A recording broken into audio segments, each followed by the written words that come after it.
Frequency Podcast Network. Stories that matter, podcasts that resonate. This week saw the first federal budget in more than a year and a half's time. It was chock full of big numbers from the Carney government.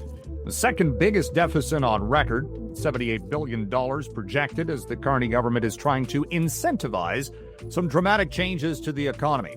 $81 billion going to the Defense Department, billions for housing and infrastructure, and cuts to the civil service to save a little bit of money. And once again, trying to solve Canada's productivity problem, where we've lagged for years, leading to an economic underperformance. One of the centerpiece ideas in the budget, introduced by Finance Minister François-Philippe Champagne, was what was described as a productivity superconductor, which to some extent was repackaged from previous budgets, essentially, though, enhanced tax measures that will allow companies to write off a larger share of capital investments immediately as they invest back into their companies and grow, which the government claims will give Canada the lowest marginal effective tax rate in the G7. And the government believes not only will that accelerate homegrown economic growth, but could also attract hundreds of billions of dollars in foreign investment. Welcome to In This Economy. My name is Mike Eppel. Joining me to go more in-depth on the budget is Mikaela McQuade, Policy and Economics Partner at PWC Canada. I started our conversation about the corporate tax policy change, whether or not she thinks it's going to work and really boost the economy. And I think, as you said, a big bet is being made on being able to improve productivity domestically and really focus on productive debt, right? If the conversation is all about our debt and deficit, we're really seeing the government position those investments expected to yield a lot of returns when it comes to our competitiveness as a country and our ability to attract even more investment on top of that.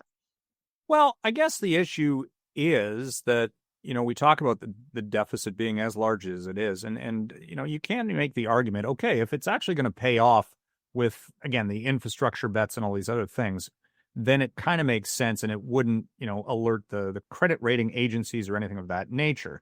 Having said that, you got to admit that the forecasts for the economy were basically way all over the map because of the great unknown. They don't know when the trade war is going to end or how it's going to end exactly, right?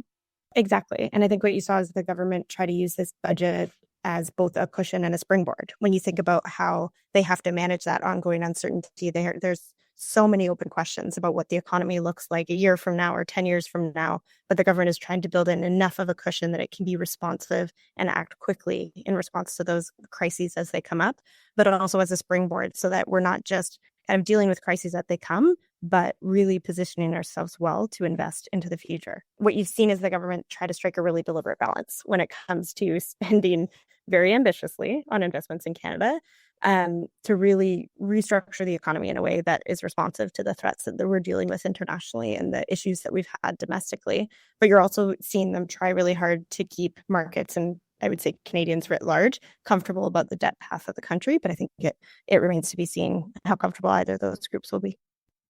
Yeah, this budget was very much different in as much, in that it didn't have big takeaways, I didn't think, for households. There was not one thing that I made the point that anybody who was sitting around the kitchen table that night and they're going, how does this affect me directly? It really doesn't. It had more to do with, they're trying to, they were really shifting the narrative from the Trudeau era where there were a lot of kind of boutique, single line, targeted types of tax measures or what have you to, it was line by line, really. In this case, it was really big picture stuff that is going to take some time to actually assess whether or not this budget is a success. And I don't even know if Canadians a couple of days in will even remember it in any way, shape, or form until we actually see the payoff years down the road.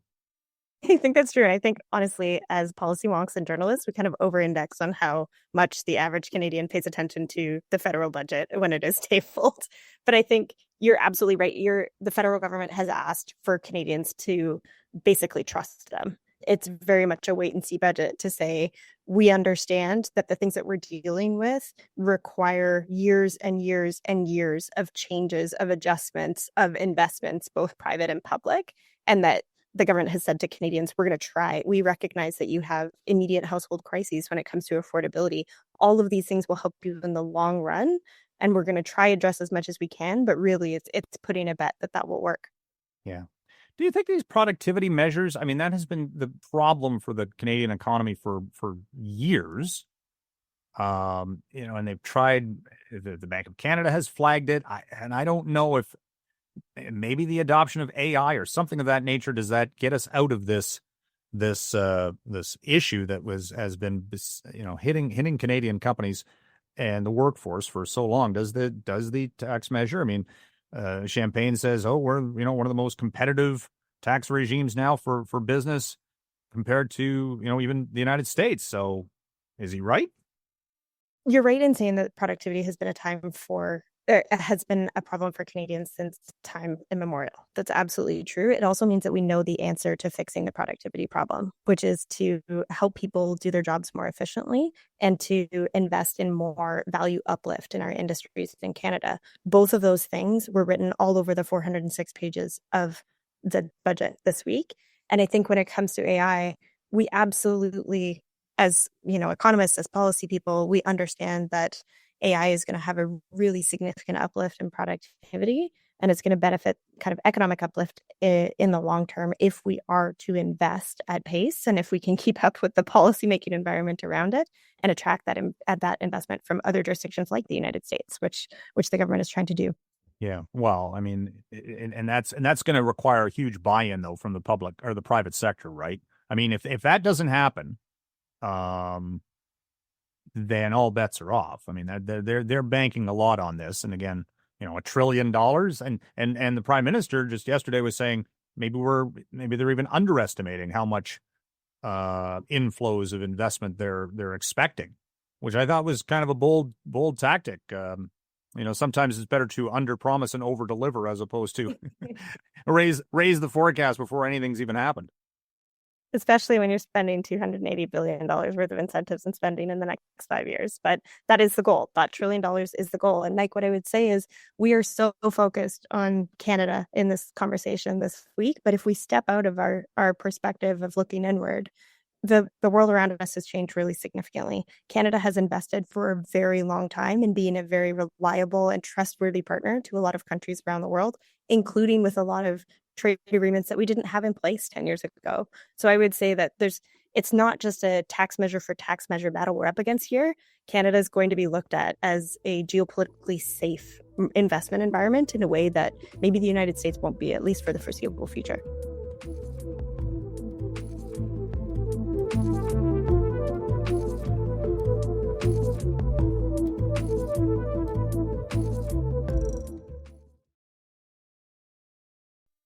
If these other countries are looking for foreign investment, then yeah, you're right. This really raises the advertisement, I suppose. Hey, come do business in Canada, because the U.S. is kind of pariah right now to some, and maybe it on that forecast they can do a invest in Canada strategy to attract it from Europe or what have you.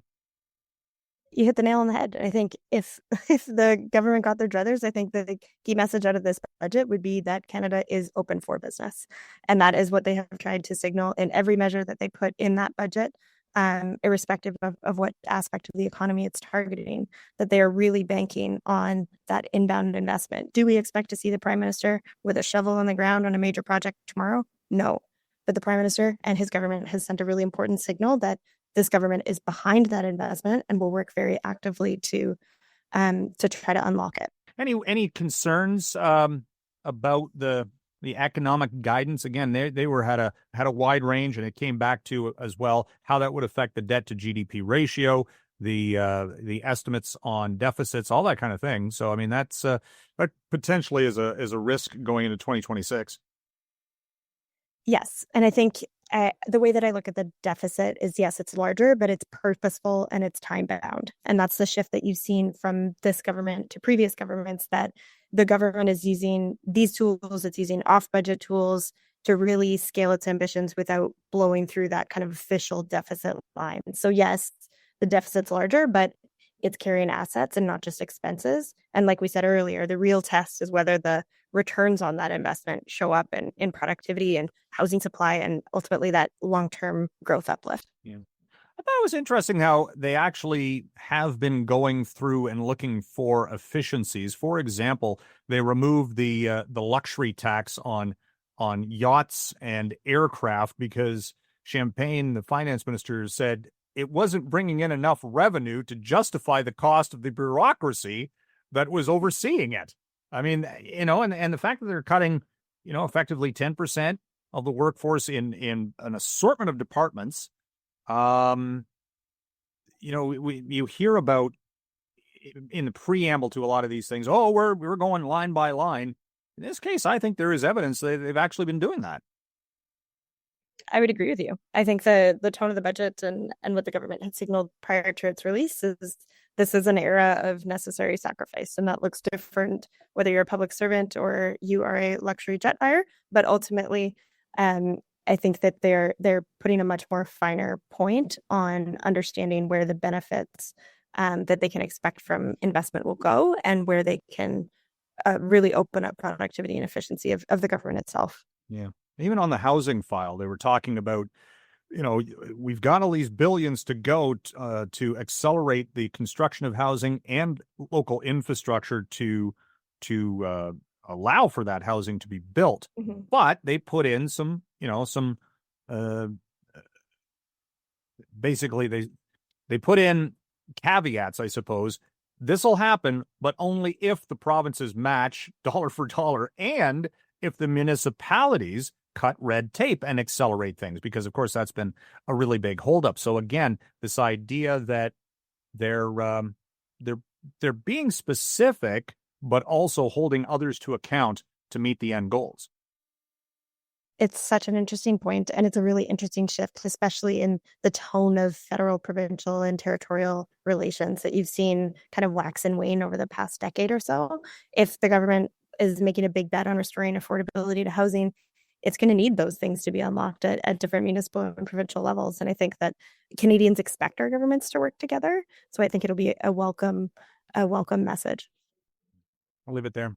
And that was Mikaela McQuade, Policy and Economics Partner at PWC Canada. Remember, we always like feedback to all of our programming, and if you want to get in touch with me, my email address is mike.eppel@rci.rogers.com.